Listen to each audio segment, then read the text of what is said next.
seja bem-vinda a mais um Confraria de Mulheres, esse lugar da gente se encontrar para meditarmos na bendita Palavra de Deus e aprendermos com essas mulheres fascinantes da Bíblia.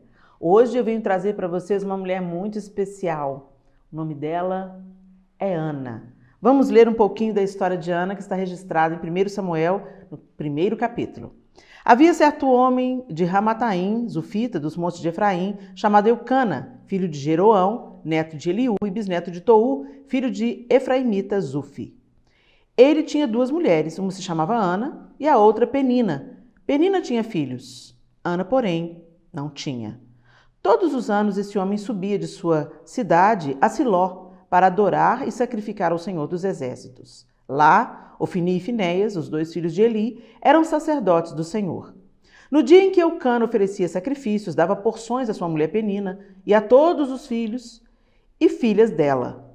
Mas a Ana dava uma porção dupla, porque a amava, apesar de o Senhor tê-la deixado estéril. E porque o Senhor a tinha deixado estéril, sua rival a provocava continuamente, a fim de irritá-la. Isso acontecia ano após ano. Sempre que Ana subia à casa do Senhor, sua rival a provocava, e ela chorava e não comia. Eucana, seu marido, lhe perguntava: Ana, por que você está chorando? Por que não come? Por que está triste? Será que eu não sou melhor para você do que 10 filhos? Certa vez, quando terminou de comer e beber em Siló, estando o sacerdote Eli sentado numa cadeira junto à entrada do santuário do Senhor, Ana se levantou e, com a alma amargurada, chorou muito e orou ao Senhor.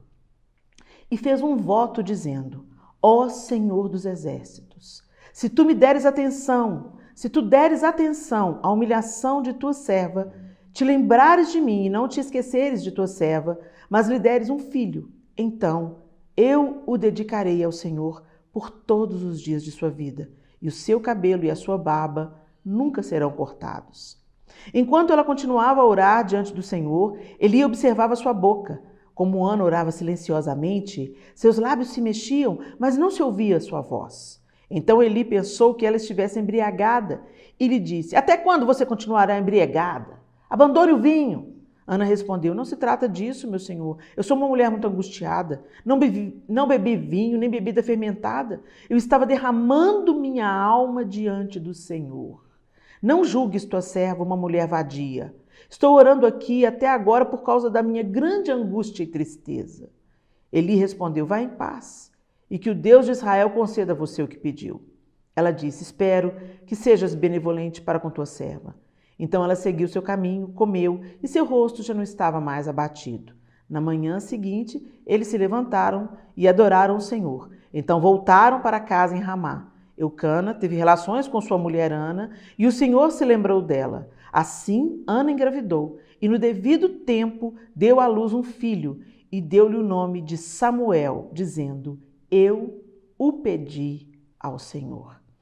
E aí a história de Ana segue contando que ela consagra Samuel, depois que ela desmama Samuel, ela leva Samuel até Siló, e lá ela consagra o Senhor. E Samuel, a partir dali, o profeta Samuel, passa a viver com Eli, o sacerdote, e ali ele aprende o ofício sacerdotal e se torna também um sacerdote.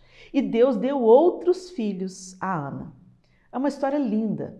Mas por que eu estou contando a história de Ana? Porque eu quero falar com você sobre oração. Ana se colocou diante de Deus em súplica e oração.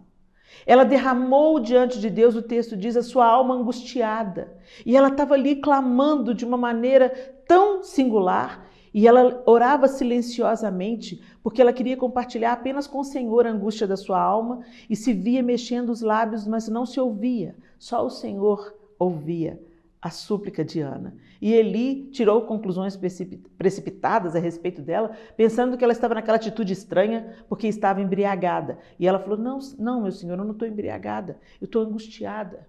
A minha alma está aflita. Gente, nesse contexto cultural, ser estéril era muito pesado. Era uma pressão muito grande, porque a mulher, essencialmente, a sua vocação principal era a maternidade. Por que a mulher era tão importante naquele contexto cultural? Porque ela gerava filhos. Então, se ela não gerava filhos, ela se considerava de menor importância. A pressão sobre ela era muito grande. E ela ainda tinha um agravante aqui. Ela tinha uma rival. Penina, que também era esposa de Eucana, implicava com ela, provocava Ana, aumentando seu nível de angústia, que já não era pequeno por causa do estado de esterilidade. Nós, mulheres, enfrentamos muitas pressões no nosso dia a dia, concorda? Somos cobradas em várias instâncias. A gente tem que ser uma mãe espetacular, a gente tem que ser uma boa dona de casa, a gente também tem que ter uma vocação ministerial, por que não uma carreira profissional? É uma pressão enorme em cima da gente. E muitas vezes a gente acredita que tem que ser uma verdadeira Mulher Maravilha. Ana estava vivendo um estado de pressão muito grande, mas como ela reagiu? O que ela fez? Ela estourou com Penina? Ela chutou o balde com Eucana, dizendo, não tenho filho, vou fazer o quê? Você já tem Penina que tem filhos? Né? Quando Eucana, vendo a angústia de sua esposa, falou com ela assim, por que você está chorando? Por que você não come? Acaso não sou eu melhor do que 10 filhos? Né? Talvez ela ficasse irritada com esse raciocínio de Eucana e pudesse responder para ele, você que não sabe o que é estar no meu lugar? Você que não sabe o que é todo mundo olhando para mim atravessado? Você que não sabe o que é suportar o tormento de Penina? Mas não foi assim que ela reagiu. Ela reagiu derramando diante de Deus sua angústia. Gente, a oração é a veia por onde se dá o relacionamento com Deus. Não existe relacionamento com Deus sem oração. E a oração não é só aquilo que a gente pensa que é você falar com o Senhor de uma maneira formal, né? Às vezes a gente, no ambiente do culto, nós temos uma reverência, claro, não é para a gente perder a reverência não, muita calma nessa hora. Não é disso que eu estou falando aqui. Mas a oração, ela tem momentos de uma conversa mais formal, mais séria, né? Muitas vezes eu converso com meu esposo e essa conversa ela tem um tom mais sério, mais formal, vamos dizer assim. A gente chega para o esposo e fala, meu bem, a gente precisa de falar de alguns assuntos difíceis aqui, a gente precisa considerar algumas coisas difíceis que estão acontecendo aqui. E a gente tem um tom mais grave, um tom mais atento, um tom mais formal. Mas também tem aquela conversa que é leve, aquela conversa que a gente ri, aquela conversa que a gente compartilha coisas leves, aquela conversa que a gente solta o verbo sem ficar muito preocupado com o que o outro vai pensar, se o outro vai me amolar, se o outro vai desconsiderar, ou se o outro não vai me dar atenção. Não, a gente tem intimidade. Então a gente faz brincadeira, a gente fala de uma maneira mais desconstruída, uma maneira mais leve. E Deus quer que a gente se relacione com Ele da mesma maneira, de uma maneira mais leve. Então eu quero te dizer para você, converse com Deus, abra o seu coração para Deus, fale com Deus como você se sente, fale com Deus. Deus, olha, eu já estou angustiada, Senhor. Deus, meu coração está pesado, sabe por quê, Senhor? Aconteceu isso, e eu preciso da tua ajuda, eu preciso do teu socorro, eu preciso da tua graça para eu superar essa situação. Não é verdade? Muitas vezes a gente assume um tom muito formal e quando a gente fala assim, olha, deixa eu falar com você, você vai ter que orar para o resto da sua vida. As pessoas falam, quê? Como assim orar para o resto da minha vida? Não tem condição. Meu Deus, eu vou precisar. Não deveria ser um peso. Por quê? Eu vou conversar com meu marido o resto da minha vida. Eu vou conversar com os meus filhos o resto da minha vida. Eu quero conversar com os meus amigos o resto da minha vida e um pouco mais. Não deveria ser um peso quando a gente fala, você vai ter que orar o resto da sua vida. Mas porque às vezes a gente tem um raciocínio equivocado de que a oração tem que ser aquela coisa enfadonha, aquela coisa pesada, aquela coisa difícil. E não, definitivamente não. Eu preciso te encorajar. Nos dias em que nós estamos vivendo, a oração não é uma opção. A oração é fundamento, é questão de saúde espiritual. Você precisa retomar a sua vida de oração, se você a deixou, ou você precisa construir um relacionamento com Deus através da oração, se você nunca o teve. Muitas vezes é mais cômodo para a gente viver na religião, onde não é necessário. A gente só vai lá na igreja, sabe? Cumpre os dogmas da religião e não desenvolve o relacionamento. Mas Jesus veio para reconectar, para religar, para fazer reconciliação. Reconciliação acontece onde? Em um relacionamento que havia sido interrompido. Então hoje você pode orar. Naquela época, o Espírito Santo ainda não havia sido derramado como foi depois de Jesus.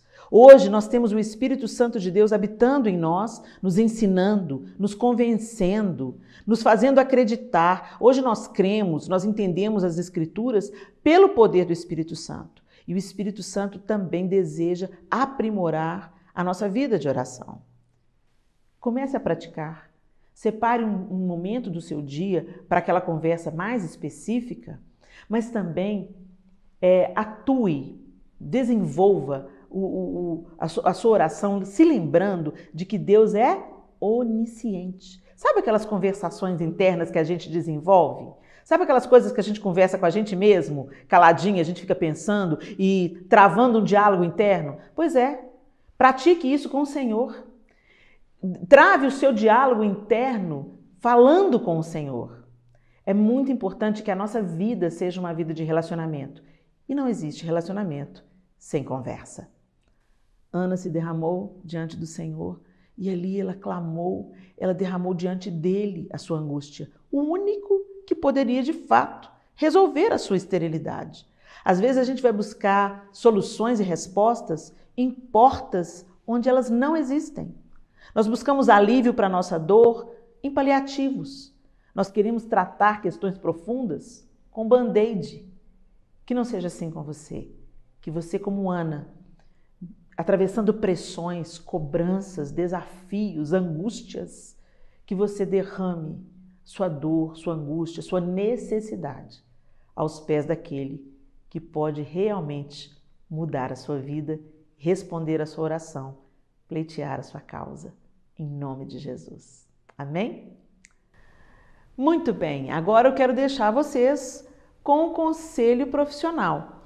Hoje tem pergunta para o nosso querido Diogo Gonçalves. Diogo, responde para a gente. A próxima pergunta é como ensinar finanças para crianças, já que isso é um tabu. A primeira coisa não é um tabu, finanças não é um tabu. Infelizmente no Brasil a gente não teve educação financeira. Hoje algumas matérias, algumas idades de crianças já começam a ter alguns ensinamentos financeiros. É muito importante que a gente eduque os nossos filhos financeiramente. Eu não fui educado financeiramente enquanto criança. Eu tenho 3 filhas, Helena, tá vendo aí, charada nossa Helena Tanuri, Mariana e Marcela. E eu ensino finanças para elas, para Helena, desde que ela nasceu, desde que ela tinha 2 anos de idade, depois com a Mariana também.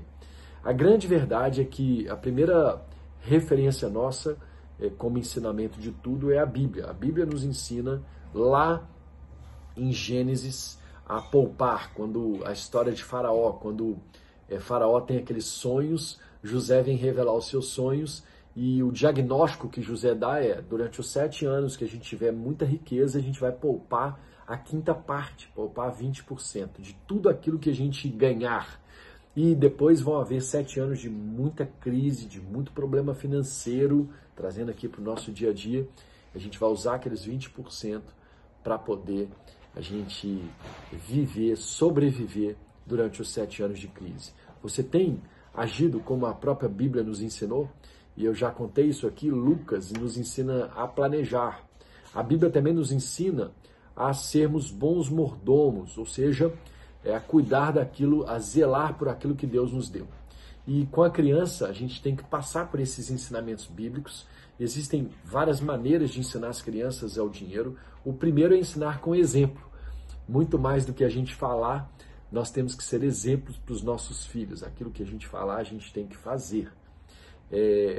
As pessoas me perguntam assim, Diogo, tem uma idade correta, uma idade ideal para que a gente possa ensinar finanças para os nossos filhos? Não. A literatura diz que é 7 anos.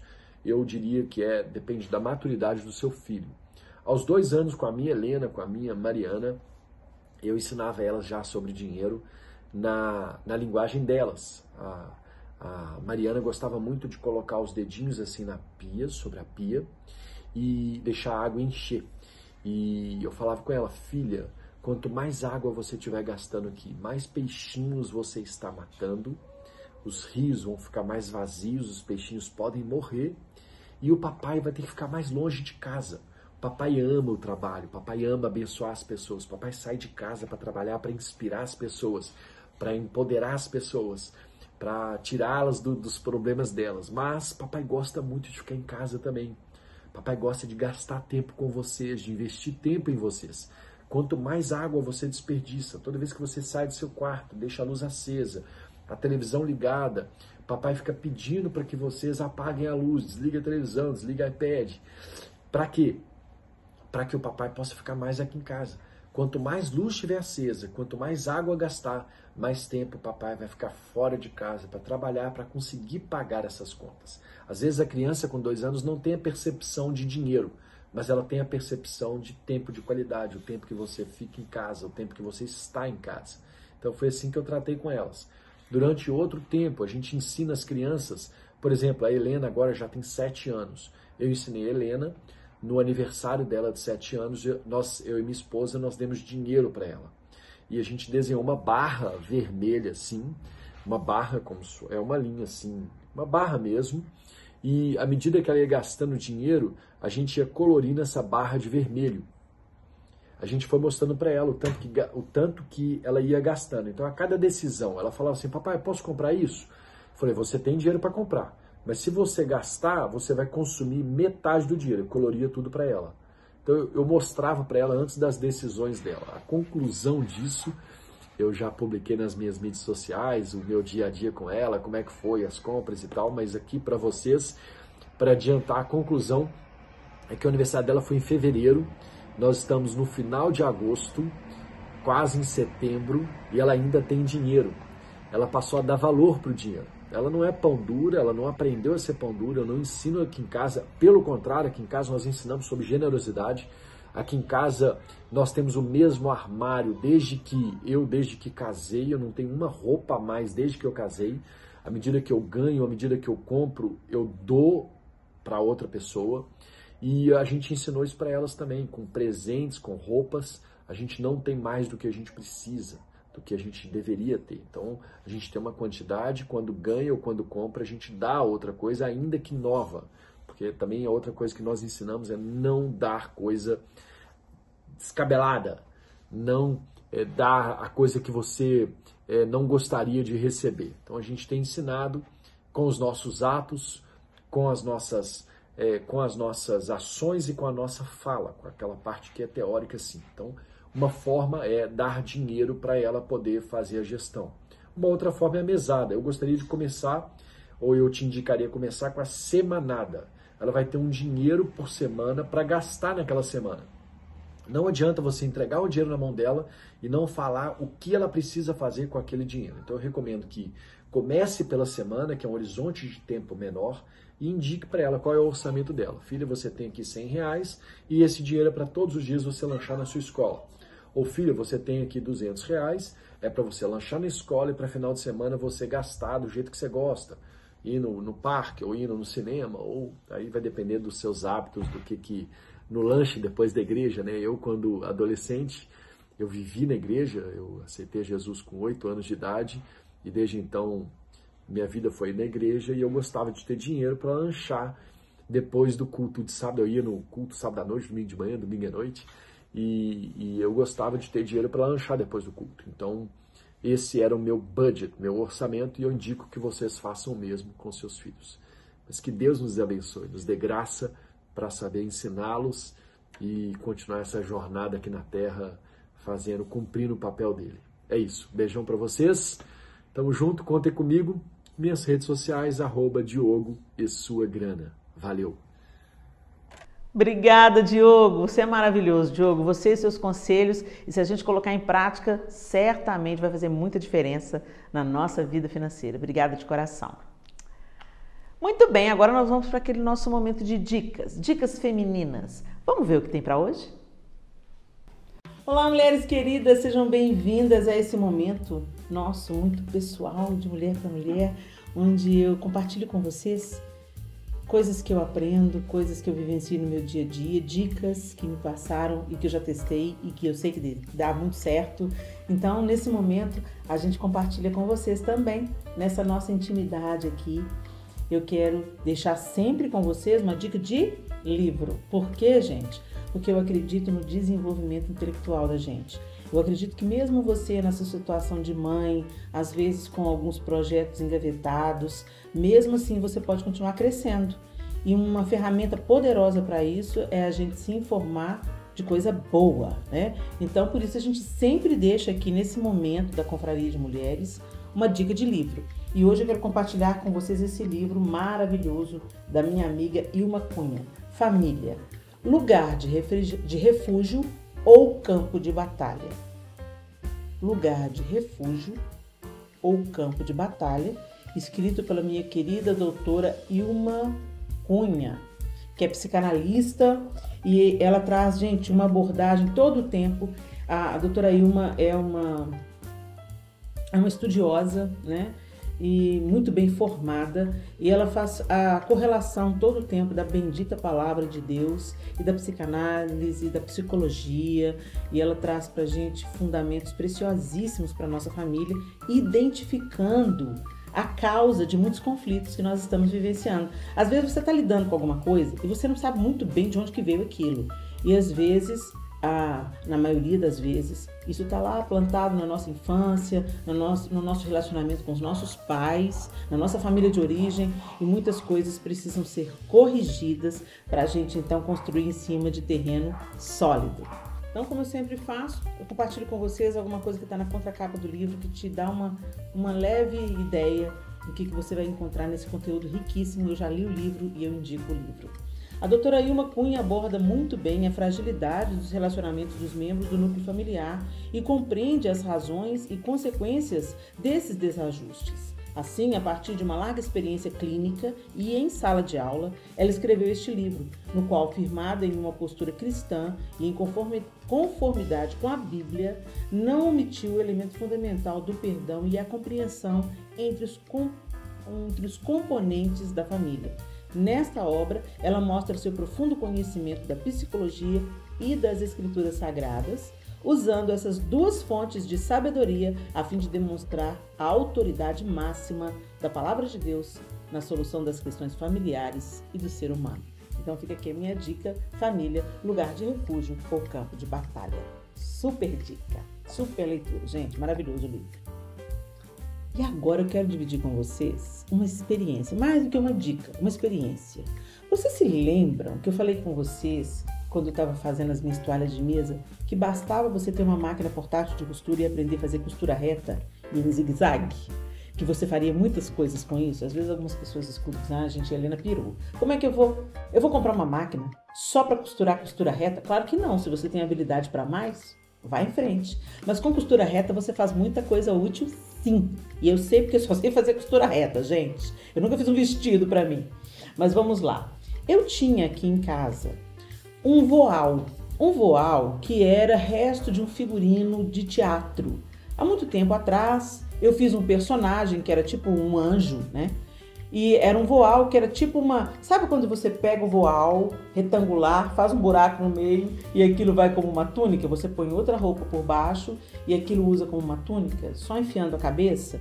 Aí a pessoa que fez essa túnica que ia até o pé, ela fez arredondado, né? A parte de baixo, arredondado a outra extremidade do pano, passou ali um acabamento e fez a abertura para eu enfiar a cabeça. Só isso. E aquilo tava aqui, ó, sem utilidade, sem utilidade, sem utilidade. Aí o que eu fiz? Eu tava precisando de uma cortininha para dar um charminho na minha janela da cozinha. Na cozinha não é o lugar que a gente põe cortina, mas a gente gosta de dar uma bossa, uma coisa diferente, um charminho, não é assim? Pois é. Eu mexendo nas minhas coisas, nas coisas que eu guardava, eu encontrei então esse voal.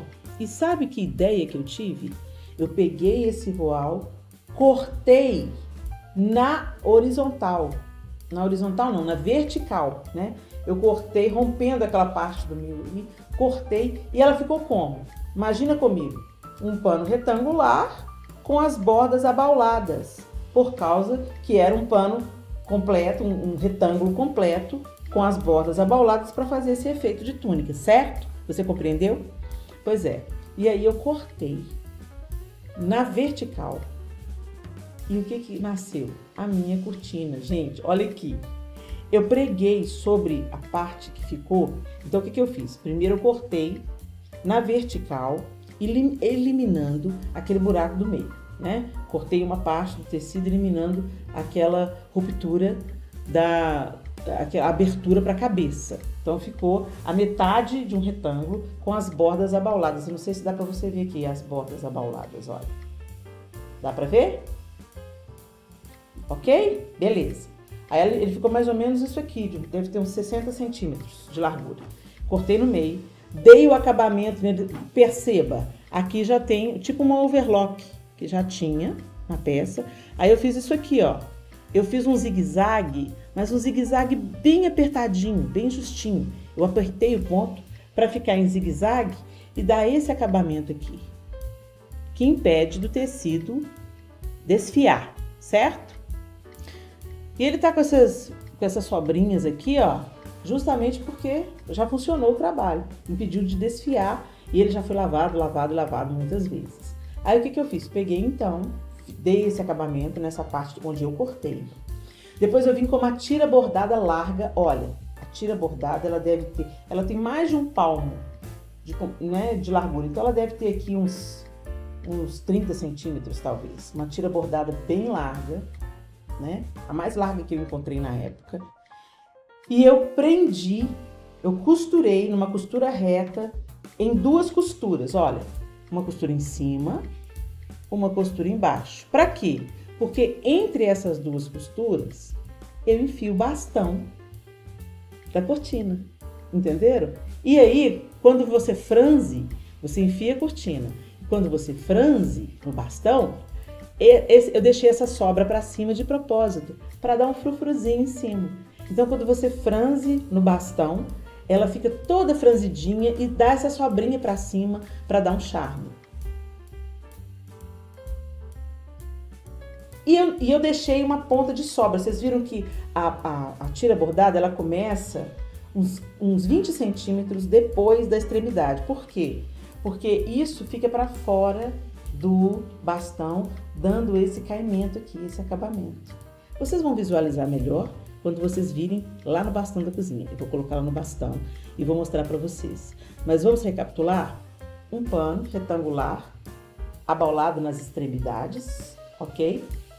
E eu costurei a tira bordada sobre esse tecido em costura reta, os 2 dedos abaixo da extremidade e os 3 dedos abaixo, formando esse lugar para enfiar o bastão. Aqui é claro, gente, olha, eu dobrei a tira bordada antes para dentro, para dar um acabamento, para aqui não ficar também sobrando, né? Então, o que você tem que ter é capricho e vontade de que dê certo. Usa o ferro para marcar, para fazer as marcações do tecido, para você não costurar errado. Usa direitinho a linha certa, linha de acordo no tom certo. E é só ter um pouquinho de paciência e capricho que nasceu uma peça, uma cortina, com uma peça que estava totalmente sem utilidade. Eu já não ia mais fazer teatro com aquela roupa. E já tinha ficado, gente, guardado. Deve ter ficado aí nas minhas coisas guardado pelo menos uns 10 anos. Eu fiz essa peça há muitos anos atrás, numa representação de Natal. E aí tava lá, o meu voal, o voal que eu tinha na minha peça totalmente inútil e de repente virou essa charmosa cortininha para minha cozinha. Confere aí que eu vou colocar no bastão para você ver como é que ela ficou graciosa.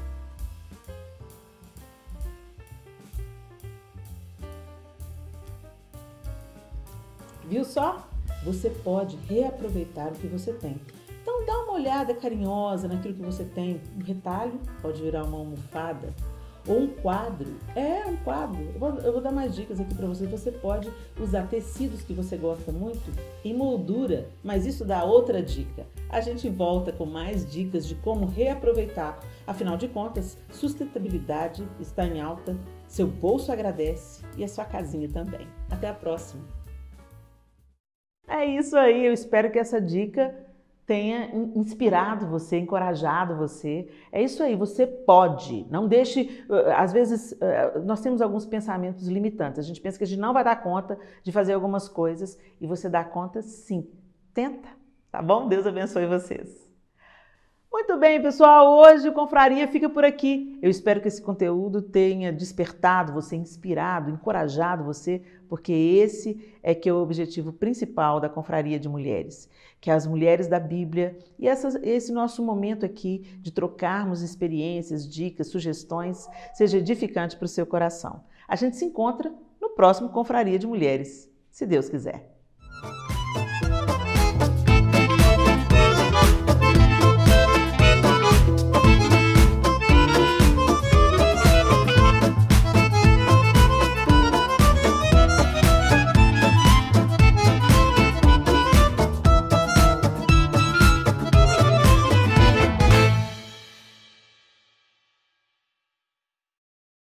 Diogo, responde pra gente.